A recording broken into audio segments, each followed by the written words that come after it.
Platform of Nain academy. I am your host Mohammad Zulqarnain. तो students, आज के इस वीडियो के अंदर हम अपनी फर्स्ट ईयर की जो बायोलॉजी की हमारी न्यू बुक है, इसके चैप्टर नंबर 3 सेल्स एंड सब सेलुलर ऑर्गेनालिज, इसमें नेक्स्ट टॉपिक स्टार्ट करेंगे बच्चों, जिसका टाइटल है माइटोकॉन्ड्रिया। ठीक है, तो स्टूडेंट्स आए माइटोकॉन्ड्रिया के बारे में हम स्टार्ट करते हैं। अब स्टूडेंट्स, माइटोकॉन्ड्रिया को पढ़ने से पहले ना, ठीक है, आप लोगों ने इसके मुतालिक जो है वो काफ़ी सारा पढ़ा हुआ है, चीज़ें पहले चीज़ें पढ़ी हुई हैं। 9th क्लास के अंदर आपने इससे माइटोकॉन्ड्रिया को पढ़ा। अब स्टूडेंट्स, इसके मुतालिक ना कुछ सीधा से बातें मैं आप लोगों को बता देता हूँ। जो माइटोकॉन्ड्रिया है ना बच्चों, ठीक है, ये सेल का ना पावर हाउस है। ये क्या है बच्चों? पावर हाउस है सेल का। अब बच्चों, अगर मैं आपको सेल का कॉन्सेप्ट इस तरह से दूँ ना, कि जिस तरह एक शहर होता है ना, अब एक शहर के अंदर एक गवर्नमेंट होती है, एक हुकूमत होती है, और उस शहर के अंदर बाकी सिस्टम को चलाने के लिए अलग अलग इदारे हैं। ठीक है, और वो तमाम इदारे आपस में मिलकर फिर उस शहर को क्या करते हैं, चलाते हैं। ठीक है, अब उस शहर के अंदर बच्चों इलेक्ट्रिसिटी सप्लाई करने के लिए एक पावर ग्रिड भी होगा, ऐसे ही है ना। तो बच्चों, यही मिसाल हम आप हमारे सेल की ले लें, कि हमारा सेल भी ना, अगर आप इसको एक शहर के साथ कंपेयर करें, तो हमारा ये जो सेल है, ठीक है, आप इसको इस तरह से इमेजिन करें कि ये जो है, ये ठीक है एक शहर है। अब इसके सेंटर में बच्चों न्यूक्लियस पड़ा हुआ है, ये इसकी हुकूमत है, ये कंट्रोल करता है इस पूरे सेल को। और इस सेल के अंदर बच्चों काफी सारी ना और ऑर्गेनालिज पड़ी हुई हैं, जो कि सेल के अंदर बाकी काम करती हैं। और उनमें से बच्चों जो सेल का पावर ग्रिड है ना, जो सेल को एनर्जी सप्लाई करता है, जो सेल को पावर सप्लाई करता है बच्चों, उसे हम नाम देते हैं माइटोकॉन्ड्रिया का। ठीक है, तो आप लोगों ने इसको जहन में रखना है कि माइटोकॉन्ड्रिया का बच्चों क्या काम है। This is the power house of the cell. ये सेल के लिए पावर जनरेट करता है बच्चों। कौन सी पावर जनरेट करता है? ठीक है, जाहिर सी बात, यहाँ पे इलेक्ट्रिसिटी की प्रोडक्शन तो नहीं ना होती। ठीक है, तो हमारे सेल में बच्चों जो चीज एनर्जी, ठीक है, जो प्रोड्यूस होती है ना, वो प्रोड्यूस होती है एटीपी की शक्ल में। किस शक्ल में बच्चों? एटीपी की शक्ल में। एटीपी क्या होता है? इसे हम कहते हैं एडिनोसिन ट्राइफॉस्फेट। क्या कहते हैं बच्चों? Adenosine triphosphate. ठीक है, मैं आपको इसकी मिसाल एक और तरह से देता हूँ बच्चों। फॉर एग्जांपल, आप दुकान पे गए हैं, ठीक है, आप दुकान पे गए हैं चीज लेने के लिए। अब आपने दुकान से कोई चीज लेनी है, तो आपको उसको कोई करेंसी देनी पड़ेगी, कोई पैसे देने पड़ेंगे, तो आपको वो चीज देगा, ऐसे ही है ना। तो स्टूडेंट्स, हमारी बॉडी के अंदर भी जब कभी भी आपने बॉडी से कोई काम करवाना है, तो बॉडी को भी आपको एक करेंसी देनी पड़ती है, जो कि जिस्म के अंदर करेंसी चलती है। ठीक है, बॉडी को भी आपको कुछ देना पड़ता है बच्चों। वो क्या चीज़ है जो कि बॉडी को चाहिए होती है काम करने के लिए बच्चों? वो है एटीपी। एटीपी को इसी वजह से हम कहते हैं ये हमारी बॉडी की एनर्जी करेंसी है। क्या है बच्चों? एनर्जी करेंसी है। और इसी एनर्जी करेंसी की वजह से बच्चों हम जो है वो एटीपी जो है हमारी बॉडी के अंदर यूटिलाइज होती है, और कई सारे फंक्शंस के अंदर ये इस्तेमाल भी होती है। क्लियर? तो आप लोगों ने इन चीज़ों को जो है वो जहन में रखना है। ये चीज़ के मतलब सीधा सी बातें थी जो कि हमने, ठीक है, पहले हमें पता था इन चीज़ों का। आए बच्चों, अब हम इसको थोड़ा सा बुक से रीड कर लेते हैं। वो कहता है माइटोकॉन्ड्रिया। बच्चों, ये प्लूरल है, जहन में रखना, माइटोकॉन्ड्रिया प्लूरल है। इसका सिंगुलर क्या होता है? इसको सिंगुलर कहते हैं माइटोकॉन्ड्रियन को। ठीक है, आपने इसको जहन में रखना है। माइटोकॉन्ड्रिया इज प्लूरल, और इसका सिंगुलर क्या है? माइटोकॉन्ड्रियन। बच्चों, ये रॉड शेप्ड ऑर्गेनाइज है। बच्चों, रॉड शेप किसे कहते हैं? इस तरह की जो शेप होती है ना, आप इस तरह इमेजिन करें कि ये आपको इस तरह से नजर आ रहा है। ये जो शेप है ना बच्चों, इस शेप को हम कहते हैं रॉड शेप। अब चाहे इसको बुक के ऊपर या रजिस्टर के ऊपर आप ड्रॉ भी कर सकते हैं, इस शेप को हम रॉड शेप कहते हैं। तो माइटोकॉन्ड्रिया की ना इस तरह से रॉड शेप होती है। ये रॉड शक्ल वाली ऑर्गेनालिज हैं, that are considered the power generators of the cell. जिन्हें सेल के पावर जनरेटर्स कंसिडर किया जाता है, जो कि सेल के लिए पावर को जनरेट करते हैं, पैदा करते हैं। ठीक है, जो कि सेल के लिए क्या करते हैं बच्चों? पावर को जनरेट करते हैं। देखें, यहाँ पे आपको इसका स्ट्रक्चर नजर आ रहा है। मैं इसके स्ट्रक्चर को आपको हल्का सा ब्रीफ कर देता हूँ, फिर हम इसको डिटेल्स जो है वो पढ़ लेंगे। अब जो आपने जहन में रखना है कि माइटोकॉन्ड्रिया है ना जो, ठीक है, इट इज डबल मेम्ब्रेन। ठीक है, इसके कितनी मेम्ब्रेन होती हैं? दो मेम्ब्रेन होती हैं। आप देखें, यहाँ पे आपको नजर आ रही है, ये जो बाहर वाली है ना बच्चों, इसको हम नाम देते हैं आउटर मेम्ब्रेन का। किसका नाम देते हैं? Outer membrane. और बच्चों, एक इसकी अंदर वाली आपको मेम्ब्रेन नजर आ रही है, देखें यहाँ पे। अब बच्चों, जो अंदर वाली मेम्ब्रेन है ना, इस तरह से ना अंदर की तरफ फोल्ड हुई हुई है, देखें यहाँ पे। मतलब ये सीधी आ रही थी और फिर अंदर की तरफ इसने एक तय लगा ली। अब ये फिर सीधी आ रही थी, फिर इसने अंदर की तरफ एक तय लगा ली। ठीक है, तो बच्ची जो फोल्डिंग्स है ना, जो कि अंदर की तरफ है, इन्हें हम नाम देते हैं इन फोल्डिंग्स का। मतलब ये तह लगी हुई है। ठीक है, जो इनर मेम्ब्रेन है ना, वो अंदर की तरफ से तह लगाई हुई है। और बच्चे, जो इन फोल्डिंग्स है ना, इसे इन फोल्डिंग्स की वजह से जो इनर मेम्ब्रेन है बच्चों, हम इसको नाम देते हैं क्रिस्टी। किसका नाम देते हैं बच्चों? क्रिस्टी का नाम देते हैं। तो आपने इसको जहन में रखना है कि जो माइटोकॉन्ड्रिया की जो इनर मेम्ब्रेन है, इसके अंदर इन फोल्डिंग्स होती हैं, और इन्हीं इन फोल्डिंग्स की वजह से इसको हम क्रिस्टी का नाम देते हैं। बच्चों, दोनों मेम्ब्रेन के दरमियान में खाली जगह होती है, इसको हम नाम देते हैं इंटर मेम्ब्रेन स्पेस। जब किसी लफ्ज के पहले इंटर आ जाए ना, इसका मतलब होता है दो मुख्तलिफ चीज़ों के दरमियान। ठीक है, जैसे आपने सुना होगा इंटरनेशनल, इंटरनेशनल मैच होता है, वहां पे क्या होता है? दो मुख्तलिफ, ठीक है, नेशंस के दरमियान एक मैच हो रहा होता है। ठीक है, तो इंटर मेम्ब्रेन स्पेस का क्या मतलब है, दो मुख्तलिफ मेम्ब्रेन्स के दरमियान जो खाली जगह है वो इंटर मेम्ब्रेन स्पेस कहलाती है। तो माइटोकॉन्ड्रिया में आउटर मेम्ब्रेन और इनर मेम्ब्रेन के दरमियान ये जो जगह है ना बच्चों, इसे हम इंटर मेम्ब्रेन स्पेस का नाम देते हैं। आपने इसे जहन में रखना है, क्लियर। अब बच्चों ये जो इनर मेम्ब्रेन है ना, ठीक है, जिसे हम क्रिस्टी कहते हैं, क्या कह रहे हैं बच्चों, क्रिस्टी कह रहे हैं। इनर मेम्ब्रेन को आपने जहन में रखना है, इसे हम क्रिस्टी कह रहे हैं। अब बच्चों इस क्रिस्टी के अंदर एक फ्लूइड होता है, एक लिक्विड होता है, ठीक है। इस लिक्विड को बच्चों हम नाम देते हैं मैट्रिक्स का। किसका नाम देते हैं, मैट्रिक्स का नाम देते हैं। तो आप लोगों ने इसको जहन में रखना है कि इसके अंदर एक लिक्विड होता है जिसको हम किसका नाम देते हैं, मैट्रिक्स का नाम देते हैं। अच्छा बच्चों आपने इसके मतलब एक और चीज जहन में रखनी है कि माइटोकॉन्ड्रिया और क्लोरोप्लास्ट दो ऐसी ऑर्गेनाइज हैं जिनके पास अपने डीएनए और अपने राइबोसोम्स होते हैं, ठीक है। कौन कौन सी दो ऑर्गेनाइज हैं, माइटोकॉन्ड्रिया और क्लोरोप्लास्ट, ये दो ऐसी ऑर्गेनाइज हैं जिनके पास अपना डीएनए और अपने राइबोसोम्स हैं। ये दोनों जब चाहे अपनी कॉपीज तैयार कर सकते हैं, ठीक है, खुद को रेप्लिकेट कर सकते हैं। आपने इसको जहन में रखना है, ठीक है। तो इसके पास ये कि इसके पास अपना डीएनए पड़ा हुआ है और ये आपको इसके अपने ही राइबोसोम्स इसके नजर आ रहे हैं। और एक और चीज आपने जहन में रखनी है, जो माइटोकॉन्ड्रिया के जो राइबोसोम्स है ना बच्चों, ठीक है, मैंने आपको जब राइबोसोम्स वाला पढ़ाया था मैंने आपको वहां पे भी बताया था, जो माइटोकॉन्ड्रिया के बच्चों राइबोसोम्स होते हैं ना, आपने इसको जहन में रखना है, जो माइटोकॉन्ड्रिया के राइबोसोम्स होते हैं वो साइज में छोटे होते हैं और प्रोकैरियोटिक राइबोसोम्स जैसे होते हैं, प्रोकैरियोटिक राइबोसोम्स की तरह होते हैं, क्लियर। तो बच्चों इसके जो राइबोसोम का साइज होगा वो कितना होगा, वो बच्चों होगा 70s, ठीक है। आपने इसको जहन में रखना है, क्लियर। तो स्टूडेंट्स यहाँ तक हमने इसके काफी चीजें, काफी सारे स्ट्रक्चर्स को देख लिया। ये मैंने आपको क्रिस्टी का भी बता दिया। बच्चों इसके बाद एक और चीज, जो क्रिस्टी है ना, इसके अंदर ना, ठीक है, इस तरह नोब लाइक, ठीक है, नोब, नोब आपको पता है नोब किसे कहते हैं, आपने देखा होगा डोर को लॉक करने के लिए दरवाजे के ऊपर इस तरह से ना गोल एक नोब लगा होता है इस तरह से, ठीक है। अब बच्चों उसको हम घुमाते हैं दरवाजा ओपन हो जाता है। तो इस तरह से ना एक नोब लाइक स्ट्रक्चर मौजूद होता है माइटोकॉन्ड्रिया की इनर मेम्ब्रेन में ना, यहाँ पे इस तरह से। इसको हम नाम देते हैं बच्चों F1 पार्टिकल। किसका नाम देते हैं बच्चों, F1 पार्टिकल। ये आपको नजर आ रहा है किसकी, इनर मेम्ब्रेन में, यहाँ पे जैसे आपको छोटे छोटे से ये नजर आ रहे हैं बच्चों, सारे के सारे क्या है, ये F1 पार्टिकल्स हैं। अब ये F1 पार्टिकल्स को बच्चों आपने ध्यान में रखना है, ये बेसिकली क्या है बच्चों, इंजाइम्स हैं। इन इंजाइम्स को हम नाम देते हैं एटीपी सिंथेज का। किसका नाम देते हैं बच्चों, एटीपी सिंथेज। सिंथेज जो है ना, जिस लफ्ज के एंड पे भी ASE आ जाए ना, ये इंजाइम होता है। एटीपी सिंथेज मतलब नाम से जाहिर है क्या करेगा, ये एटीपी की सिंथेसिस करेगा, एटीपी को तैयार करेगा, ठीक है। आपने इसको ध्यान में रखना है, ये एक एंजाइम है जो कि एटीपी को तैयार करता है। और जो हम कहते हैं ना माइटोकॉन्ड्रिया सेल का पावर हाउस है, वो पावर हाउस क्यों है, वो पावर जनरेट किस वजह से करता है, क्योंकि उसके अंदर एंजाइम्स मौजूद होते हैं और उन एंजाइम्स को बच्चों हम नाम देते हैं एटीपी सिंथेज का, क्लियर। तो बच्चों हमने इसका ठीक है सरसरी सा इसके स्ट्रक्चर का जायजा ले लिया। अब हम किताब से इसकी रीडिंग करते हैं। तो बच्चों सबसे पहले आपने जिस तरह से मैंने पॉइंट्स बनाए हुए ना, आप लोगों ने इसी तरह से पॉइंट्स बना के पेपर में इसको लिखना है, ठीक है। तो स्टूडेंट्स आप लोगों ने सबसे पहले स्ट्रक्चर की हेडिंग देनी है कि इसका स्ट्रक्चर क्या है, इसके माइटोकॉन्ड्रिया के अंदर जब हम देखते हैं तो कैसे हमें नजर आता है। तो जो सबसे पहले आप पॉइंट बनाएंगे, हेडिंग बनाएंगे इंटर मेम्ब्रेन स्पेस की। इंटर मेम्ब्रेन स्पेस से क्या मुराद है, तो मुख्तलिफ मेम्ब्रेन्स के दरमियान जो स्पेस मौजूद होती है जिसे हम इंटर मेम्ब्रेन स्पेस कहते हैं। तो यहाँ देखें माइटोकॉन्ड्रिया इज बाउंडेड, बाउंडेड का मतलब होता है घेरे में ले लेना है किसी चीज को।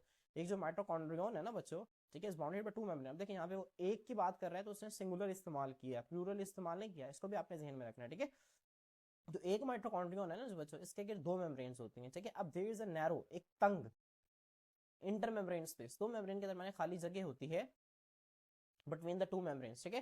तो बच्चों दो मेम्ब्रेन्स के दरमियान जो खाली जगह होती है ना, उसको हम कैसा नाम देते हैं, उसको हम नाम देते हैं इंटर मेम्ब्रेन स्पेस का नाम देते हैं। तो आपने इसको इंटर मेम्ब्रेन स्पेस की हेडिंग देके इस तरह से बुलेट्स बना के, इस तरह से आप एरोज लगा के ये दो लाइंस लिख देंगे, क्लियर। अब बच्चों नेक्स्ट आप किसकी हेडिंग देंगे, नेक्स्ट आप हेडिंग देंगे मैट्रिक्स की। मैट्रिक्स क्या होता है, मैंने आपको बताया था कि माइटोकॉन्ड्रिया की जो इनर मेम्ब्रेन है इसके अंदर एक लिक्विड मौजूद होता है, एक फ्लूइड लाइक स्ट्रक्चर मौजूद होता है जिसको हम मैट्रिक्स कहते हैं। और उसी मैट्रिक्स के अंदर माइटोकॉन्ड्रिया के अंदर जो डीएनए पड़ा हुआ था और जो राइबोसोम्स पड़े हुए थे उसी मैट्रिक्स के अंदर मौजूद होते हैं, ठीक है। देखिए beneath the inner membrane, beneath का मतलब होता है नीचे, इनर मेम्ब्रेन के नीचे जो है there is a larger internal matrix. बच्चों एक बहुत बड़ा जो है वो अंदर क्या होता है, मैट्रिक्स होता है। मैट्रिक्स क्या होता है बच्चों, मैंने आपको बताया फ्लूइड को कहते हैं, ठीक है। किसे कहते हैं, फ्लूइड को कहते हैं, जो कि यहाँ पे मौजूद होता है। इस फ्लूइड को हम किसका नाम दे रहे हैं, मैट्रिक्स का नाम दे रहे हैं। तो आप लोगों ने इसको भी जहन में रखना है, क्लियर। अब बच्चों नेक्स्ट देखें यहाँ पे ठीक है, मैट्रिक्स हो गया। उसके बाद देखें आउटर मेम्ब्रेन। अब आउटर मेम्ब्रेन देखें बच्चों, जो माइटोकॉन्ड्रिया की बाहर वाली मेम्ब्रेन है ये स्मूथ होती है, मतलब बिल्कुल सीधी होती है इस तरह, इसके अंदर इस तरह से इनफोल्डिंग्स नहीं होती, ठीक है, स्मूथ होती है। एक्ट्स और किस तरह काम करती है, सीव। बच्चों सीव कहते हैं जाली को। जाली मतलब आपने देखा होगा, ठीक है, जिस तरह बेसन में हमारी एक जाली लगी होती है, जाली के अंदर क्या होता है बच्चों, छोटे छोटे सुराख होते हैं। बच्चों इन छोटे छोटे सुराखों का फायदा क्या होता है, इनसे वो चीजें तो गुजर जाती हैं जिनका साइज इन सुराखों से छोटा होता है, लेकिन वो चीजें इनसे नहीं गुजर पाती जिनका साइज बड़ा होता है। तो बच्चों जो आउटर मेम्ब्रेन है ना माइटोकॉन्ड्रिया की, ये स्मूथ होती है और ये भी एक जाली का काम करती है, ठीक है। और ये क्या काम करती है, filtering out molecules that are too big, वो मॉलिक्यूल जो कि साइज में बहुत बड़े होते हैं उनको माइटोकॉन्ड्रिया के अंदर दाखिल नहीं होने देती, बल्कि उनको बाहर रखती है, उनको फिल्टर आउट कर देती है, उनको बाहर ही रखती है, अलग करके रखती है। ठीक है, तो आपने इसको ध्यान में रखना है बच्चों। इसके बाद हमारे पास नेक्स्ट है इनर मेम्ब्रेन। बच्चों जो इनर मेम्ब्रेन माइटोकॉन्ड्रिया की इज हाईली कन्वोल्यूटेड। कन्वोल्यूटेड बच्चों हम किसे कहते हैं? ठीक है, कन्वोल्यूशन हम तहों के लिए इस्तेमाल करते हैं। ठीक है, तहों के लिए हम क्या लफ्ज इस्तेमाल करते हैं? कन्वोल्यूशन इस्तेमाल करते हैं। तो मैंने आपको बताया ना कि माइटोकॉन्ड्रिया की जो इनर मेम्ब्रेन है इसके अंदर इस तरह से ना इनफोल्डिंग्स होती हैं। तो बच्चे जो इनफोल्डिंग्स है ना, इसे ही वो कह रहा है कि हाईली कन्वोल्यूटेड, बहुत ज्यादा बलदार, ठीक है, बहुत ज्यादा तहें होती हैं इनर मेम्ब्रेन के अंदर। ठीक है, एंड फॉर्म्स मैनी इनफोल्डिंग्स। और बच्चों वो जो तहें है ना वो बहुत सारी अंदर की तरफ फोल्डिंग्स बनाती हैं, जिससे हम किसका नाम देते हैं? क्रिस्टी का नाम देते हैं। बच्चों इसका फायदा क्या होता है? ये इंक्रीज कर देता है सरफेस एरिया को। बच्चों मैं आपको एक मिसाल से समझाता हूँ। फर्ज करें मेरे पास ना इतना सा ये फासला है, अब इसमें ना एक रस्सी ये पड़ी हुई है, ठीक है, और मेरे पास सेम इतना ही फासला यहाँ पे है, और यहाँ पे एक रस्सी यहाँ पे इस तरह से पड़ी हुई है। समझ आ रही? अब बच्चों देखें, फासला दोनों का सेम है, यहाँ से लेकर यहाँ तक, यहाँ से लेकर यहाँ तक। अब मैं जब रस्सी को लेंथ को मेजर करूंगा तो लेंथ किसकी ज्यादा होगी? ठीक है, इसकी ज्यादा होगी या इसकी ज्यादा होगी? शाबाश, इसी की ज्यादा होगी, क्योंकि जब आप इसको इस तरह से लंबा करेंगे तो लंबा हो जाएगा। ठीक है, अभी तो आपने इसे फोल्ड किया हुआ है ना। तो बच्चों फोल्डिंग का यही फायदा होता है कि ये क्या करता है? ये सरफेस एरिया को बढ़ा देता है। मतलब एक छोटी सी जगह पे हम ज्यादा चीज को रख सकते हैं। ठीक है, आपने इसको जहन में रखना है। तो जो इनर मेम्ब्रेन है ना बच्चों, हाईली कन्वोल्यूटेड और बहुत सारी इनफोल्डिंग्स होती हैं जिसे हम क्लस्टर कहते हैं, जो कि इसके सरफेस एरिया को बढ़ा देता है। बच्चों सरफेस एरिया ज्यादा होने का फायदा क्या होता है? वहां पे एटीपी सिंथेज जो एंजाइम्स मैंने आपको बताए थे ना, वो ज्यादा होंगी, जिसकी वजह से सेल के अंदर एटीपी भी क्या बनेगी? ज्यादा बनेगी। तो आप लोगों ने इन चीजों को भी जहन में रखना है। ठीक है, तो ये देखिए बहुत आसान सी माइटोकॉन्ड्रिया, आप लोगों ने इसकी ज्यादातर चीजें आपने पहले पढ़ी हुई है। क्लियर? अब स्टूडेंट्स यहाँ पे देखें, अगला जो हेडिंग बनाएंगे ये बनाएंगे F1 पार्टिकल्स की। ठीक है बच्चों, F1 पार्टिकल्स में F का क्या मतलब? बच्चों F का मतलब होता है सिंपल फ्रैक्शन। क्या होता है? फ्रैक्शन। ठीक है, फ्रैक्शन कहते हैं टुकड़े को, हिस्से को। ठीक है, जब माइटोकॉन्ड्रिया के अंदर, ठीक है, जब इसको स्टडी की गई थी तो उसके अंदर जब छोटे छोटे नोब लाइक एक्सटेंशंस को अलग किया गया था ना, तो हमें टुकड़े की शक्ल में नजर आए थे कि टुकड़ा है, कोई फ्रैक्शन है। फ्रैक्शन कहते हैं हिस्से को, टुकड़े को। तो ये कोई टुकड़ा है, तो उससे जो है वो F1 पार्टिकल का नाम दे दिया कि फर्स्ट, ठीक है, ये फर्स्ट फ्रैक्शन है, ये पहला टुकड़ा है। ठीक है, जो कि उसके अंदर से ऑब्जर्व हुआ था। तो आप लोग इसे इस तरह से ध्यान में रखें, एफ का क्या मतलब है? फ्रैक्शन। Fraction 1 particles. अभी होते क्या है, जो इनर सरफेस है ना बच्चों किसकी? क्रिस्टी की, इसके पास नोब लाइक, नोब मैंने आपको बताया ना दरवाजे के इस तरह से जो गोल स्ट्रक्चर होता है इस तरह से। ठीक है, इसे हम नोब कहते हैं। Knob like extension. एक्सटेंशन का क्या मतलब होता है बच्चों? फैली हुई चीजें, बड़ी हुई चीजें होती हैं, नोब लाइक एक्सटेंशन होती हैं। और ये कहाँ पे एक्सटेंड हुई होती है? मैट्रिक्स के अंदर। ठीक है, जिन्हें हम किसका नाम देते हैं बच्चों? जिन्हें हम नाम देते हैं F1 पार्टिकल्स का नाम देते हैं। मैंने आप लोगों को डायग्राम से भी दिखा दिया।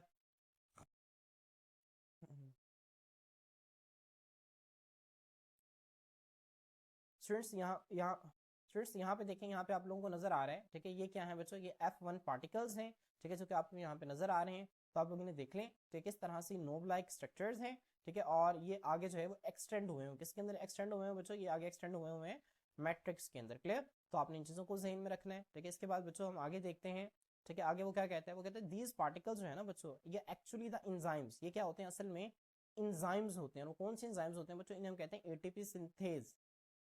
तो स्टूडेंट्स मैं उम्मीद करता हूँ कि आप लोगों को यहाँ तक चीजें क्लियर हो गई होंगी। इन एंजाइम्स को हम किसका नाम देते हैं? एटीपी सिंथेज का मतलब एटीपी का सिंथेसिस करवाते हैं। मतलब इसके अलावा ना आप ध्यान में रखें कि इन्हें F1 पार्टिकल्स भी कहते हैं, एटीपी सिंथेज भी कहते हैं। इसके अलावा इन्हें ऑक्सीजोम्स भी कहते हैं। क्या कहते हैं? ऑक्सीजोम्स। इसके अलावा इन्हें एक और नाम भी दिया जाता है, इन्हें नाम दिया जाता है एलिमेंट्री पार्टिकल्स का। किसका नाम दिया जाता है? एलिमेंट्री पार्टिकल्स का नाम दिया जाता है। तो ये भी आप अपने रजिस्टर के ऊपर लिख लें कि F1 पार्टिकल्स के 4 नाम मैंने आपको बता दिए हैं। F1 पार्टिकल्स भी इसे कहते हैं, इसे एटीपी सिंथेज भी कहते हैं, इसे ऑक्सीजोम्स भी कहते हैं, और इसे एलिमेंट्री पार्टिकल्स का नाम भी देते हैं। क्लियर? तो बच्चों ये F1 पार्टिकल्स के मतलब हमने चीजें पढ़ी। अब नेक्स्ट है बच्चों इलेक्ट्रॉन ट्रांसपोर्ट चेन। अब बच्चों वो क्या कहते हैं? Other complexes. कॉम्प्लेक्स का मतलब होता है पेचीदा चीजें। बच्चों यहाँ पे पेचीदा चीजों से मुराद क्या है? और कई तरह की ना प्रोटीन्स होती हैं, आर आल्सो फाउंड, ठीक है, वो कॉम्प्लेक्स प्रोटीन्स होती हैं, वो भी इनर माइटोकॉन्ड्रियल मेम्ब्रेन, मतलब क्रिस्टी, जो माइटोकॉन्ड्रिया की इनर मेम्ब्रेन है इसके अंदर पाई जाती है बच्चों, विच सर्व एज इलेक्ट्रॉन कैरियर्स इन इलेक्ट्रॉन ट्रांसपोर्ट चेन। ठीक है, जो कि क्या किसका काम करती है बच्चों? जो कि इलेक्ट्रॉन कैरियर का काम करती है इलेक्ट्रॉन ट्रांसपोर्ट चेन में। बच्चों इसका मतलब क्या है? ठीक है, आप लोगों ने बच्चों, अगर आपको 9th क्लास याद हो तो आपने वहां पे सेलुलर रेस्पिरेशन का ना मैकेनिज्म पढ़ा होगा, याद है? आपने सेलुलर रेस्पिरेशन का मैकेनिज्म पढ़ा था। आपने वहां पे पढ़ा था कि सेलुलर रेस्पिरेशन के ना वैसे 4 स्टेप्स होते हैं, लेकिन आपने 3 पढ़े थे तो मैं इसी वजह से 3 बता रहा हूँ। ठीक है, वैसे 4 स्टेप्स होते हैं सेलुलर रेस्पिरेशन के। ठीक है, 4 स्टेप्स कौन कौन से होते हैं? ग्लाइकोलाइसिस होता है, इसके अलावा पायरुविक एसिड ऑक्सीडेशन, फिर क्रेब्स साइकिल, और फिर इलेक्ट्रॉन ट्रांसपोर्ट चेन। ये आप चीजें पढ़ के आए हुए हैं। अब बच्चों उसमें एक स्टेप था इलेक्ट्रॉन ट्रांसपोर्ट चेन का। अब बच्चों इलेक्ट्रॉन ट्रांसपोर्ट चेन में होता क्या है, जो इलेक्ट्रॉन्स है ना वो ऊपर से नीचे की तरफ आते हैं चेन में, जब वो ऊपर से नीचे की तरफ आते हैं तो उनसे एनर्जी रिलीज होती है। वो जो एनर्जी रिलीज होती है ना बच्चों, वो क्या करते हैं, उसको हम एटीपी बनाने के लिए इस्तेमाल करते हैं। ठीक है, तो बच्चों यहाँ पे उसी इलेक्ट्रॉन ट्रांसपोर्ट चेन की बात हो रही है। मैं आप लोगों को बुक से दिखा भी देता हूँ। बच्चों ये देखिए आपकी बुक का, ठीक है, एक चैप्टर है इलेक्ट्रॉन ट्रांसपोर्ट चेन जिसमें हम स्टडी करेंगे। आप लोग इसे देख सकते हैं। ठीक है, कि ये आपका चैप्टर नंबर 6 है, बायोएनर्जेटिक्स। ठीक है, इसमें यहाँ पे डायग्राम बनी हुई है, आप लोग यहाँ पे देख सकते हैं। देखिए ये आपको नजर आ रहा है कि ये एटीपी सिंथेज है। एटीपी देखें किस तरह से बन रही है। ठीक है, एडीपी, ठीक है, एडिनोसिन डाइफॉस्फेट के साथ जब एक फास्फेट ऐड होता है तो क्या बनता है, एटीपी बनती है। अब देखिए बच्चों एटीपी किस तरह से बन रही है, यहाँ से जो इलेक्ट्रॉन्स है ना, ठीक है बच्चों, ये इलेक्ट्रॉन्स यहाँ पे आ रहे हैं, फिर इससे आगे इसके पास ट्रांसफर हो रहे हैं। ठीक है, फिर उन्हीं इलेक्ट्रॉन्स की एनर्जी को इस्तेमाल करते हुए यहाँ पे, ठीक है, एटीपी सिंथेज बनाई जा रही है। अब बच्चों ये कैसे हो रहा होता है, ठीक है, ये प्रोसेस इलेक्ट्रॉन्स की एनर्जी को कैसे इस्तेमाल किया जाता है, इसको इंशाल्लाह हम, ठीक है, जब चैप्टर नंबर 6 पढ़ेंगे ना, केमी ऑस्मोसिस का जब टॉपिक पढ़ेंगे, वहां पे मैं आप लोगों को इसको तफसील से बताऊंगा। तो अभी मैंने सिर्फ आपको बताना मकसद ये था कि ताकि आप लोगों को मैं बता सकूं कि अदर कॉम्प्लेक्सेस जो उसने लफ्ज लिखा हुआ है ना, तो इससे हमारा प्रोटीन कॉम्प्लेक्स है जो कि माइटोकॉन्ड्रिया के इनर मेम्ब्रेन के अंदर मौजूद होते हैं। तो आपने इसको जहन में रखना है। क्लियर? ठीक है, तो other complexes are also found in inner mitochondrial membrane which serve as electron carrier. Electron carrier का मतलब इलेक्ट्रॉन को ले जाने वाले का काम करते हैं इलेक्ट्रॉन ट्रांसपोर्ट चेन के अंदर। ठीक है, तो बच्चों आपने इनको जहन में रखना है। अब नेक्स्ट हमारे पास बच्चों जो ठीक है हेडिंग बनेगी that is DNA and ribosomes. अब बच्चों आपको पता है कि माइटोकॉन्ड्रिया का अपना डीएनए और इसके अपने ही राइबोसोम्स होते हैं। अब माइटोकॉन्ड्रिया देखिए, माइटोकॉन्ड्रिया डिफरेंट मुख्तलिफ होते हैं फ्रॉम मोस्ट अदर ऑर्गेनाइज, ज्यादातर ऑर्गेनाइज से मुख्तलिफ होते हैं। क्यों? क्योंकि बच्चों uh mitochondria has its own circular DNA similar to the DNA of prokaryotes. मेरी बात समझ में आ रही है बच्चों? प्रोकैरियोट्स के अंदर आपको पता है कि वाज़ेह न्यूक्लियस नहीं होता। एक जो प्रोकैरियोट का सेल है ना, इस तरह से बच्चों उसके सेंटर में ना इस तरह से ठीक है, जो उसका जो डीएनए है ना बच्चों इस तरह से सर्कुलर फॉर्म में होता है। ठीक है, तो माइटोकॉन्ड्रिया के पास अपना सर्कुलर डीएनए होता है। ठीक है, और बच्चों वो जो डीएनए है वो बिल्कुल सिमिलर होता है प्रोकैरियोट्स, प्रोकैरियोट्स मतलब बैक्टीरिया के डीएनए से। ठीक है, और बच्चों माइटोकॉन्ड्रिया के पास क्या होता है, उसका अपना डीएनए होता है जो कि बैक्टीरिया के डीएनए जैसे all kinds of RNA. RNA की हमने 3 टाइप्स पढ़ी थी ना कल, कौन कौन सी बच्चों पढ़ी थी? हमने पढ़ी थी मैसेंजर आरएनए, और मैंने आपको बताई थी ट्रांसफर आरएनए, और मैंने आपको बताई थी राइबोसोमल आरएनए। बच्चों तीनों टाइप्स जो है आरएनए की, ये कहाँ पे मौजूद होते हैं? माइटोकॉन्ड्रिया के मैट्रिक्स के अंदर मौजूद होती हैं। एंड 70s राइबोसोम्स, ये बहुत इंपॉर्टेंट है। ठीक है, माइटोकॉन्ड्रिया के राइबोसोम्स का साइज कितना होता है? 70s होता है, आपने इसको नहीं भूलना। ठीक है, इनके राइबोसोम्स का साइज 70s होता है। अब माइटोकॉन्ड्रियन, ठीक है, can replicate independently of the cell. समझ आ रही है? मतलब सेल से आजादाना एक माइटोकॉन्ड्रियन जो है ना वो रेप्लिकेट कर सकती है, वो अपनी कॉपी को तैयार कर सकती है। तो बच्चों इसी वजह से जो माइटोकॉन्ड्रिया है दूसरी ऑर्गेनाइज से मुख्तलिफ होते हैं। आपसे अगर शॉर्ट क्वेश्चन आ जाए कि how mitochondria different from other organelles, तो बच्चों आप ये पैराग्राफ लिख देंगे। ठीक है, आप लोगों ने वैसे अगर लॉन्ग क्वेश्चन आ जाए तो आप डीएनए राइबोसोम्स की हेडिंग बना के आप सारी लाइंस लिख देंगे। तो आप बहुत आसान है, देखिए बहुत आसान चीजें हैं। अगर आपने सिंपल से चीजों को, कॉन्सेप्ट को क्लियर कर लिया, अपने डायग्राम्स को बेहतर कर लिया, तो बच्चों आप लोग इसको बहुत आसानी से इसको कवर कर सकते हैं। बच्चों नेक्स्ट देखिए यहाँ पे ना आपके बुक के अंदर, ठीक है, ये बॉक्स बना हुआ था, मैंने इस बॉक्स को यहाँ पे लिख लिया है। अब बच्चों ठीक है, जब हम यहाँ पे स्टडी कर रहे होते हैं ना, यहाँ पे हम देखते हैं कि भाई ऐसी क्या वजह है कि जो माइटोकॉन्ड्रिया के अंदर जो डीएनए मौजूद है, ये जो सर्कुलर डीएनए है, ये बैक्टीरिया की तरह क्यों है, और इसके अंदर जो राइबोसोम्स पड़े हुए हैं बच्चों, ये बैक्टीरिया की तरह क्यों है। तो बच्चों जब साइंटिस्ट ने इस पर गौर किया तो उन्होंने ना अलग अलग हाइपोथेसिस पेश की। आपको पता है कि जो हाइपोथेसिस है ना, तो एक फर्जी स्टेटमेंट को कहते हैं। ठीक है, ये गलत भी हो सकती हैं, ठीक भी हो सकती हैं। अब कई सारे साइंटिस्ट ने अपनी अपनी फर्जी स्टेटमेंट्स पेश की। अब उनमें से जो एक बड़ी मशहूर स्टेटमेंट है ना बच्चों, ठीक है, वो आपकी बुक में लिखी हुई है। वो कहते हैं साइंटिस्ट हाइपोथेसाइज, साइंटिस्ट ने क्या किया, एक फर्जी statement the about the origin of mitochondria. Origin का मतलब क्या होता है बच्चों? ओरिजिन का मतलब होता है आगाज, इर्तिका, कि माइटोकॉन्ड्रिया किस तरह से बने थे। ठीक है, इसके ओरिजिन के बारे में साइंटिस्ट ने क्या किया, हाइपोथेसाइज किया, एक फर्जी स्टेटमेंट दी। अब अकॉर्डिंग टू देम, उनके मुताबिक मिलियंस ऑफ इयर्स अगो, ठीक है स्टूडेंट्स, लाखों साल पहले, मेरी बात समझ में आ रही है? अब उस वक्त साइंटिस्ट तो नहीं थे ना, मिलियंस ऑफ इयर्स अगो, तो वो सिर्फ फर्जी स्टेटमेंट दे रहे हैं। ठीक है, कि लाखों साल पहले आज से हुआ क्या था, जो फ्री लिविंग, फ्री लिविंग का मतलब क्या होता है बच्चों? आजाद रहने वाले, प्रोकैरियोट्स मतलब बैक्टीरिया। ठीक है, वर इंगल्फ, इंगल्फ का मतलब होता है निगल लेना। ठीक है, बट नॉट कंज्यूम, लेकिन ठीक है उसे खर्च नहीं करना, मतलब उसको तोड़ना नहीं, बाय लार्जर प्रोकैरियोट्स। ठीक है, मैं इस लाइन का ना आपको मतलब नीचे डायग्राम से समझाता हूँ। बच्चों इन साइंटिस्ट के अकॉर्डिंग हुआ क्या बच्चों, जो पहले एक इस तरह से ना देखें, ये एक बड़ा बैक्टीरिया है, ये क्या है बच्चों? एक लार्ज बैक्टीरिया, आपने इसको जहन में रखना है। और बच्चों ये एक स्मॉल बैक्टीरिया, और ये जो बैक्टीरिया है ना बच्चों, ये है एरोबिक प्रोकैरियोट। एरोबिक प्रोकैरियोट से बच्चों क्या मुराद है? ये एरोबिक रेस्पिरेशन कर सकता है। एरोबिक रेस्पिरेशन क्या होती है बच्चों? मैंने आपको बताया ना कि रेस्पिरेशन एक ऐसा प्रोसेस है जिसमें एनर्जी निकाली जाती है, ठीक है। ग्लूकोज है ना जो C6H12O6, ये ग्लूकोज है बच्चों। जब ग्लूकोज को ऑक्सीजन की मौजूदगी में तोड़ा जाता है तो बच्चों इससे क्या बनता है, इससे बनता है कार्बन डाइऑक्साइड, इससे बनता है वाटर, और साथ इससे क्या बनता है, एटीपी, एडिनोसिन ट्राई फॉस्फेट। तो बच्चों जो एटीपी है ये एनर्जी जो है कब बनती है, जब इस ग्लूकोज को ऑक्सीजन की मौजूदगी में तोड़ा जाता है, ठीक है। अब बच्चों ये जो अभी इस प्रोसेस को हम कहते हैं सेलुलर रेस्पिरेशन, और चूंकि ऑक्सीजन की मौजूदगी में हो रहा है तो इसी वजह से हम इसे एरोबिक रेस्पिरेशन कहते हैं, ठीक है। तो वो बैक्टीरिया, वो प्रोकैरियोट्स इनके अंदर ये एरोबिक रेस्पिरेशन हो रही होती है, उसे हम एरोबिक प्रोकैरियोट कहते हैं।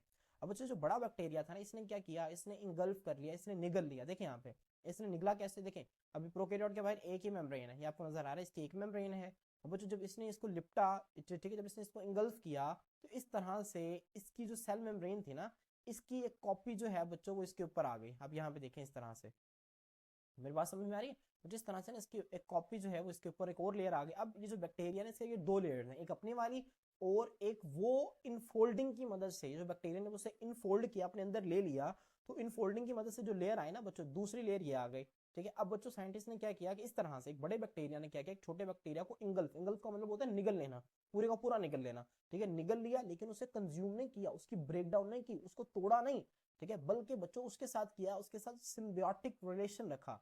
सिम्बियोटिक रिलेशन बच्चों क्या होता है, आप लोग अपने 10th क्लास के अंदर पढ़ के आए हैं। सिम्बियोटिक रिलेशन का मतलब होता है कि ऐसा रिलेशन जिसमें दो जानदार आपस में दोस्ती लगा के रहते हैं, ठीक है। दो जानदार आपस में आपस दोस्ती लगा के रहते हैं, दूसरे के साथ इकट्ठे रहते हैं। आपने सिम्बियोसिस की 3 टाइप्स आपने पढ़ी होंगे अपने 10th क्लास के अंदर, ठीक है। कौन कौन सी सिम्बियोसिस की बच्चों 3 टाइप्स आपने पढ़ी होंगे, आपने पैरासाइटिज्म पढ़ा, आपने म्यूचुअलिज्म पढ़ा, आपने कोमेंजलिज्म पढ़ा, ठीक है। तो उसमें बच्चों एक था म्यूचुअलिज्म आपने पढ़ा, उसमें क्या होता है, दो जानदार आपस में दोस्ती लगा के रहते हैं, दोनों एक दूसरे को फायदा देते हैं। तो बच्चों ये वही वाला है। अब ये बैक्टीरिया और ये बैक्टीरिया, इसने इसे निगला नहीं बल्कि क्या किया बच्चों, ठीक है, इसने उसे निगला नहीं बल्कि क्या किया उन्होंने, ठीक है, उसके साथ दोस्ती लगा के रहने लग गया, ठीक है। बच्चों ऊपर आपने यहाँ पे ना, ठीक है, क्लोरोप्लास्ट का भी अपना डीएनए और अपने राइबोसोम्स होते हैं, यहाँ पे उसकी एवोल्यूशन के बारे में बताया हुआ, सेम वही कॉन्सेप्ट उसके बारे में, लेकिन अभी हम उसको डिस्कस नहीं कर रहे, अभी हम सिर्फ नीचे माइटोकॉन्ड्रिया को डिस्कस कर रहे हैं, ठीक है। अब बच्चों जब इसने इसके साथ रहना शुरू किया फिर क्या हुआ, हम आगे देखते हैं, ठीक है। अब मैं इस को दोबारा रिपीट कर रहा हूँ, इनके मुताबिक लाखों साल पहले, ठीक है, जो आजाद रहने वाले प्रोकैरियोट्स, कौन से प्रोकैरियोट्स, एरोबिक प्रोकैरियोट्स, ठीक है, उनको इंगल्फ कर लिया लेकिन उनको कंज्यूम नहीं किया, कंज्यूम का मतलब क्या, खर्च नहीं किया, उनको इस्तेमाल नहीं किया लार्जर प्रोकैरियोट्स ने। अब जो उसमें दो ऑर्गेनिज्म थे ना, डेवलप सिम्बियोटिक रिलेशन, उन्होंने आपस में एक दोस्ती का ताल्लुक बना लिया ओवर टाइम, जैसे जैसे वक्त गुजरता गया, ठीक है।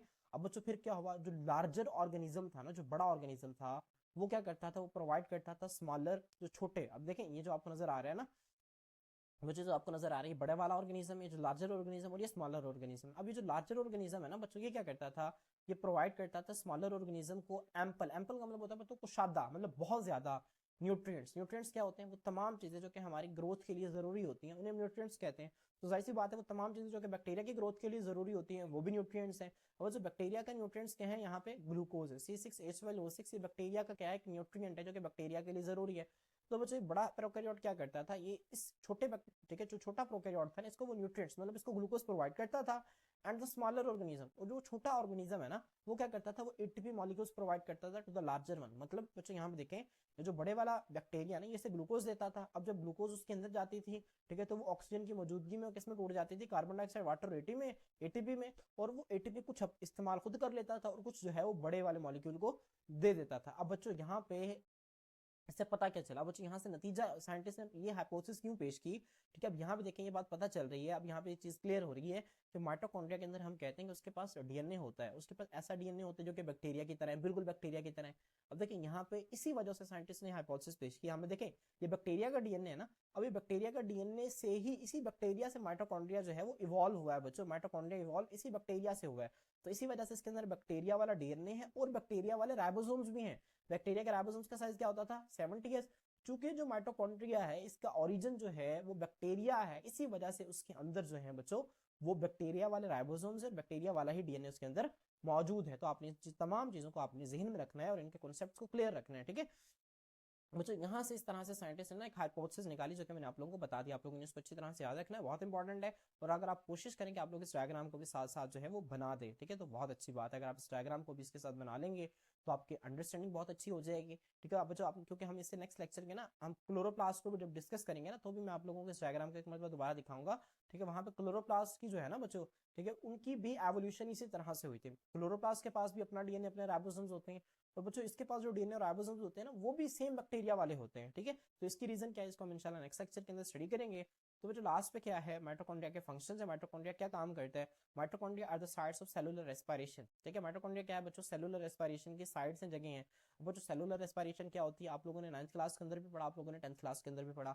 सेलुलर रेस्पिरेशन कहते हैं बच्चों आम जुबान में ना एक ऐसा प्रोसेस जिसमें ग्लूकोज को तोड़कर एनर्जी निकाली जाती है, इस प्रोसेस को हम क्या कहते हैं, सेलुलर रेस्पिरेशन कहते हैं, ठीक है। सेलुलर रेस्पिरेशन क्या होता है, एक ऐसा प्रोसेस जिसमें ग्लूकोज को तोड़कर एनर्जी निकाली जाती है, सेलुलर रेस्पिरेशन है। बच्चों अगर वही सेलुलर रेस्पिरेशन, ठीक है, अगर उसी ग्लूकोज को ऑक्सीजन की मौजूदगी में तोड़ा जाएगा तो वही सेलुलर रेस्पिरेशन हमारे पास एरोबिक होगी, और अगर उससे ऑक्सीजन की गैर मौजूदगी में तोड़ा जाएगा तो वही सेलुलर रेस्पिरेशन बच्चों क्या होगी, एन एरोबिक होगी। तो आप इसको भी जहन में रखना है। अब बच्चों ठीक है, सेलुलर रेस्पिरेशन के नतीजे में होता क्या है, they generate adenosine triphosphate from oxygen and nutrients. अब बच्चों यहाँ पे अगर मैं इसकी इक्वेशन को दोबारा लिखूं, C6H12O6 प्लस ऑक्सीजन, ठीक है, यहाँ पे देखें आप, give us carbon dioxide, water, और साथ जो है वो क्या बनता है बच्चों, वो बनता है एटीपी एडिनोसिन ट्राइफॉस्फेट। अब देखिए बच्चों यहाँ पे हो क्या रहा है, अब ये जो माइटोकॉन्ड्रिया है ना, ये एटीपी एडिनोसिन ट्राइफॉस्फेट को जनरेट कर रहा है, पैदा कर रहा है, किससे, ऑक्सीजन से एंड न्यूट्रिएंट्स। और बच्चों यहाँ पे न्यूट्रिएंट क्या है, यहाँ पे न्यूट्रिएंट है ग्लूकोज। न्यूट्रिएंट्स क्या कहते हैं, न्यूट्रिएंट्स किसे कहते हैं, ऐसी तमाम चीजें जो कि हमारी ग्रोथ के लिए जरूरी होती हैं, इसमें ग्लूकोज भी आ जाते हैं, प्रोटीन्स भी आ जाते हैं, लिपिड्स भी आ जाते हैं, कार्बोहाइड्रेट्स भी आ जाते हैं, ठीक है। स्टूडेंट्स इसके अलावा यहाँ पे देखें, नेक्स्ट देखें, ATP is the chemical energy currency of the cell. मैंने भी आपको इसका कॉन्सेप्ट दिया ना कि जिस तरह आपको शॉप से कोई चीज परचेज करने के लिए करेंसी की जरूरत है, जिस तरह आपको बॉडी में काम करवाने के लिए किसकी जरूरत है, एनर्जी, बॉडी की करेंसी की जरूरत है, एनर्जी करेंसी की जरूरत है, और वो क्या है बच्चों, वो ATP that powers the cell's metabolic activities. बच्चों मेटाबॉलिज्म क्या होता है, मेटाबॉलिज्म हम कहते हैं जानदार के अंदर जितने भी केमिकल रिएक्शंस हो रहे होते हैं उन तमाम को मिलाकर हम मेटाबॉलिज्म कहते हैं। तो बच्चों जो सेल की मेटाबॉलिक एक्टिविटीज, इसका क्या मतलब है, मतलब जो सेल के अंदर जो केमिकल रिएक्शंस हो रहे होते हैं, जो केमिकल रिएक्शंस की एक्टिविटीज हो रही होती हैं बच्चों, उसको पावर करने के लिए, उसको ताकत देने के लिए, उसको सपोर्ट करने के लिए जो माइटोकॉन्ड्रिया बच्चों वो एटीपी प्रोवाइड करते हैं, ठीक है। हम बच्चों नेक्स्ट देखें, एंजाइम इन द मैट्रिक्स, ठीक है, जो मैट्रिक्स के अंदर बच्चों एंजाइम्स होते हैं ना, ये क्या काम करते हैं, ठीक है, ये क्या करते हैं, कैटालाइज। कैटालाइज का मतलब क्या होता है बच्चों, आपको पता है कि आपने, ठीक है, अपने मैट्रिक के अंदर एक रेफरेंस पढ़ा होगा, कैटालिस्ट। कैटालिस्ट किसे कहते हैं बच्चों, एक ऐसी चीज जो कि रिएक्शन की रफ्तार को बढ़ा देती है, ठीक है। तो बच्चों कैटालाइज का क्या मतलब होता है, रिएक्शन की रफ्तार को बढ़ा देना। अब इंजाइम्स का आपको पता है काम यही है, इंजाइम्स जहां पे भी आ जाए ना उनका काम यही है कि वो रिएक्शन की रफ्तार को स्पीड अप कर देते हैं, बढ़ा देते हैं। तो बच्चों जो मैट्रिक्स के अंदर, ठीक है, माइटोकॉन्ड्रिया का जो मैट्रिक्स है, जो उसकी इनर मेम्ब्रेन क्रिस्टल के अंदर जो लिक्विड पड़ा हुआ है, इसके अंदर जो एंजाइम्स मौजूद होते हैं वो क्या करते हैं, some of the steps of cellular respiration, जैसे कि क्रेब्स साइकिल को क्या करते हैं बच्चों, कैटालाइज कर देते हैं, उसको बढ़ा देते हैं। तो आप लोगों ने इसको भी जहन में रखना है, ठीक है। बच्चों यहाँ पे देखिए मैं आप लोगों को डायग्राम से दिखा रहा हूँ, ठीक है। सेल के मैंने आपको बताया ना एरोबिक रेस्पिरेशन के स्टेप्स होते हैं, सबसे पहले ग्लाइकोलाइसिस होता है, फिर पायरुविक एसिड ऑक्सीडेशन होती है, ठीक है, फिर यहाँ पे क्रेब्स साइकिल, और फिर इलेक्ट्रॉन ट्रांसपोर्ट चेन। ये 4 स्टेप्स हैं, 1 2 3 और 4। अब बच्चों ठीक है, अब वो जो क्रेब्स साइकिल है ना वो कहाँ पे हो रही होती है, वो माइटोकॉन्ड्रिया के अंदर जो क्रिस्टी मौजूद है ना, यहाँ पे क्रेब्स साइकिल हो रही होती है। तो बच्चों जो क्रेब्स साइकिल है उसके लिए इंजाइम्स चाहिए होते हैं। अब वो जो इंजाइम्स है ना बच्चों, ठीक है, वो मैट्रिक्स के अंदर मौजूद होते हैं, और वो इस केमिकल रिएक्शंस की रफ्तार को बच्चों क्या कर देते हैं, इसको कैटालाइज करवाते हैं, ठीक है। तो enzymes in the matrix catalyse some of the steps of cellular respiration like Krebs cycle, ठीक है। आपने इसको ध्यान में रखना है कि जो सेलुलर रेस्पिरेशन के कुछ स्टेप्स हैं जैसे कि क्रेब्स साइकिल, इसको कौन कैटालाइज करवाते हैं, इंजाइम्स कैटालाइज करवाते हैं जो कि मैट्रिक्स के अंदर मौजूद होते हैं। Other proteins that function electron transport chain are found on the inner membrane. बच्चों मैंने आपको पहले दिखा दी थी, मैं आपको दोबारा दिखा देता हूँ। बच्चों आप यहाँ पे देखें, ये माइटोकॉन्ड्रिया की इनर मेम्ब्रेन है, यहाँ पे देखें इंटर मेम्ब्रेनस स्पेस आपको नजर आ रही है, ठीक है, माइटोकॉन्ड्रिया की इनर मेम्ब्रेन। अब यहाँ पे देखें कई सारी प्रोटीन्स पड़ी हुई हैं, ठीक है। अब बच्चों ये क्या है, ये इलेक्ट्रॉन ट्रांसपोर्ट चेन की प्रोटीन्स हैं, कॉम्प्लेक्सेस जो कि माइटोकॉन्ड्रिया के इनर मेम्ब्रेन के अंदर मौजूद है, ठीक है। तो other proteins that function electron transport chain, जो कि इलेक्ट्रॉन ट्रांसपोर्ट चेन का काम करती हैं, वो भी इनर मेम्ब्रेन के अंदर मौजूद होती हैं, क्लियर। तो बच्चों लास्ट में एक और, ठीक है, यहाँ पे एक और बॉक्स बना हुआ है, इसको देख लें। वो कहता है the number of mitochondria present in the cell depends upon the metabolic requirements of that cell. वो जो एक सेल के अंदर माइटोकॉन्ड्रिया की तादाद जो है वो उस सेल की मेटाबॉलिक रिक्वायरमेंट मतलब उस सेल को देखें, एक सेल है ना जो जब उसने ज्यादा काम करना है बॉडी का एक सेल, तो उसे ज्यादा एनर्जी चाहिए। तो एक बॉडी का वो सेल जिसने कम काम करना है उसे क्या चाहिए, कम एनर्जी चाहिए। मेरी बात समझ में आ रही है। अब एक सेल बंदे ने फर्ज करें कि एक बंदा रोजाना एक्सरसाइज करता है, तो उसकी बॉडी के अंदर माइटोकॉन्ड्रिया ज्यादा होंगे, वो ज्यादा माइटोकॉन्ड्रिया क्या करेंगे, वो ज्यादा सेलुलर रेस्पिरेशन करवाएंगे और ज्यादा एटीपी को जनरेट करेंगे, ठीक है। तो माइटोकॉन्ड्रिया की जो तादाद है ना बच्चों एक सेल के अंदर, वो किस पर डिपेंड करती है, वो डिपेंड करती है मेटाबॉलिक रिक्वायरमेंट। रिक्वायरमेंट का मतलब होता है कितना चाहिए, मेटाबॉलिक मतलब मेटाबॉलिज्म, कितने केमिकल रिएक्शन चाहिए उस सेल को, ठीक है। एंड में रेंज फ्रॉम 1 to 1000, और इसकी रेंज क्या हो सकती है, 1 से लेकर हजारों की तादाद में एक सेल के अंदर माइटोकॉन्ड्रिया हो सकते हैं, क्लियर। तो बच्चों नेक्स्ट देखें, वो कहते हैं माइटोकॉन्ड्रिया जो है are found in nearly all eukaryotes. Mitochondria तकरीबन जितने भी यूकेरियोट्स हैं तकरीबन तमाम के अंदर पाए जाते हैं, जैसे कि प्लांट्स के अंदर भी मौजूद होते हैं बच्चों, क्योंकि प्लांट्स की भी एक्टिविटीज, प्लांट्स को भी एनर्जी चाहिए। एनिमल्स में मौजूद होते हैं, फंजाई में मौजूद होते हैं, प्रोटिस्ट के अंदर भी मौजूद होते हैं। तो स्टूडेंट्स आप लोगों ने इसको जहन में रखना है, clear students, and are large enough, और ये इतने बड़े होते हैं, ठीक है, to observe with light microscope, कि हम इन्हें एक लाइट माइक्रोस्कोप के साथ ऑब्जर्व कर सकते हैं। क्लियर स्टूडेंट्स, मैं उम्मीद करता हूँ कि आप लोगों को यहाँ तक चीज़ें अच्छी तरह से समझ आ गई होंगी। लास्ट में मैं आप लोगों के लिए एक क्वेश्चन छोड़ता जा रहा हूँ, आप लोगों ने इस क्वेश्चन को खुद सर्च करना है, ठीक है, और मुझे कमेंट सेक्शन में आप लोगों ने बताना है, ठीक है बच्चों। क्वेश्चन ये है कि मैंने अब आपको बताया ना कि प्रोकैरियोट्स जो हैं बैक्टीरिया, इनके अंदर जो है वो क्या होती है बच्चों, एरोबिक रेस्पिरेशन होती है। क्या होती है? एरोबिक रेस्पिरेशन होती है। अब बच्चों हमने तो कहा कि प्रोकैरियोट्स के अंदर माइटोकॉन्ड्रिया तो होती ही नहीं है। जब माइटोकॉन्ड्रिया नहीं होते तो इसके अंदर एरोबिक रेस्पिरेशन कहाँ होती है? मेरी बात समझ में आ रही? इसके अंदर एरोबिक रेस्पिरेशन कहाँ होती है, ये आप लोगों का क्वेश्चन है। आप लोगों ने बच्चों इस पर सर्च करना है और मुझे कमेंट सेक्शन के अंदर बताना है। जो बच्चा ठीक जवाब देगा मैं इंशाल्लाह उसको अप्रिशिएट भी करूंगा। आज के लिए इतना ही, इंशाल्लाह नेक्स्ट वीडियो में नेक्स्ट टॉपिक के साथ आपके खिदमत में हाजिर होते हैं। अल्लाह हाफिज।